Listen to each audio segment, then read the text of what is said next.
जय हो श्री राधा वल्लभ लाल की। ये हमारी श्री जी का भोग है और ये हमने उनका सुबह का नाश्ता बनाया है।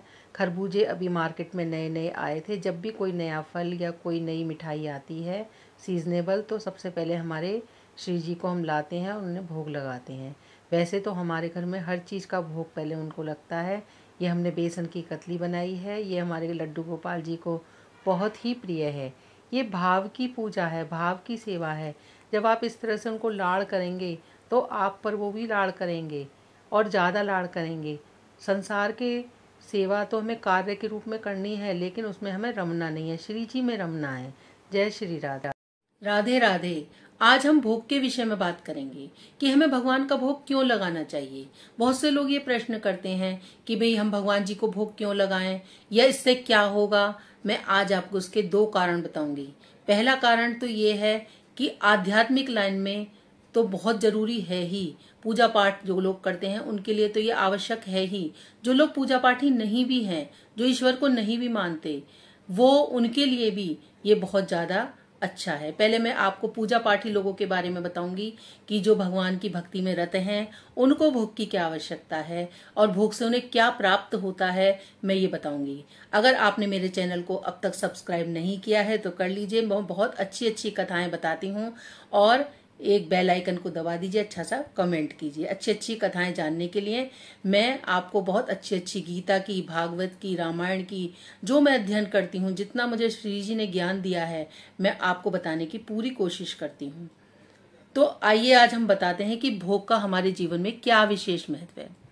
जब हम भगवान को भोग लगाते हैं, आप ये चीज प्रैक्टिकली भी देख सकते हैं कि आप जैसे खाना बनाती हैं तो आप उस खाने को खाइए और जो आपने भोग लगाया है भगवान का, उस खाने को खाइए। दोनों में बहुत अंतर होता है, क्योंकि जो भोग है उसमें भगवान का भोग लगने के बाद वो प्रसाद रूप हो गया और जो वैसा खाना है वो खाना है, तो उसमें स्वाद में अंतर होगा क्योंकि वो हमारे भगवान ने भोग लगा लिया। और दूसरा, उसकी जो अशुद्धि होती है वो भी खत्म हो जाती है। कई बार अपवित्रता हो जाती है, कुछ उसमें गलत चीज हो जाती है, तो वो भगवान ने भोग लगाकर वो सारी चीजें सही कर दी। भगवान ने हमें ये सारी चीजें दी हैं। ये जीवन ही हमारा भगवान का, ये सांसें ही भगवान की दी हुई हैं। तो क्या हमारा कर्तव्य नहीं है कि भगवान को हम भोग लगाएं, भगवान को उन चीजों को समर्पित करें। गीता में भगवान श्री कृष्ण यही कहते हैं अर्जुन से कि जो मेरी दी हुई चीजों को मुझे समर्पित नहीं करता वो गलत है। क्योंकि भगवान को समर्पित करने से भगवान को कोई जरूरत नहीं है। वो खिलाता है जो सारे जग को, जो सारे जग को खिला रहा है, उसे कोई आवश्यकता नहीं है कि वो आपसे मांगेगा। भगवान नहीं मांग रहे। भगवान इसमें भी जीव का भला कर रहे हैं। क्या भला कर रहे हैं कि आपकी भक्ति में ये कार्य आएगा। जब आप खाना बना रही हैं, आप ये सोचकर मत बनाइए कि मैं खाना बना रही हूं, सिर्फ आप ये सोचकर बनाइए कि मैं भगवान के लिए प्रसाद तैयार कर रही हूँ।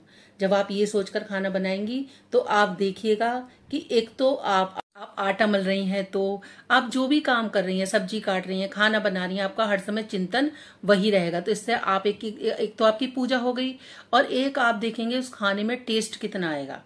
आप उसका जब भोग लगा देंगी तो आप उस खाने को भी खाइए और भोग वाले को खाइए, दोनों में भी बहुत अंतर हो जाएगा। तो इसलिए भोग बहुत जरूरी है। और हमारे मन में जो अशांति, विकार, ये सारी चीजें आती हैं, जब हम प्रसाद रूप में भोजन ग्रहण करेंगे तो हमारे मन में भक्ति बढ़ेगी, हमारे मन में बहुत शांति प्राप्त होगी, हम भक्ति की तरफ अग्रसर होंगे। क्योंकि मैंने कई बार ये भी बताया है कि पूजा हम काम करते हुए भी कर सकते हैं। अगर आपके पास समय नहीं है, इसके ऊपर भी मैंने एक वीडियो बनाई थी कि आपके पास समय नहीं है तो आप काम करते हुए भी किस तरह से पूजा कर सकते हैं। तो ये पूजा आपकी उसके अंदर आ जाती है। इसलिए भगवान का भोग जरूरी है। दूसरा कारण, इसका जो वैज्ञानिक कारण है वो ये है कि हम कई बार गुस्से में खाना बनाते हैं, कई बार हमारा मन बहुत ज्यादा खराब होता है, हम खाने को एक काम की तरह करते हैं, तो उससे हमारे खाने पर नेगेटिविटी पड़ती है। आप खाना खुशी मन से, आप भगवान का नाम लेते हुए बनाइए, आप उस खाने का टेस्ट देखिए, और आप गुस्से में खाना बनाइए, उस खाने का टेस्ट देखिए। तो इसलिए दोनों ही तरीके से हमारे लिए ये भोजन जो हम बनाते हैं वो प्रसन्न मन से बनाना चाहिए, और भोग का सोच के बनाएंगे तब तो ये समझ लीजिए कि आपका भोजन नहीं, वो प्रसाद बन रहा है। जय श्री राधे। इसी तरह से अच्छी अच्छी वीडियो देखने के लिए आप मेरे चैनल को सब्सक्राइब कीजिए, लाइक कीजिए, शेयर कीजिए।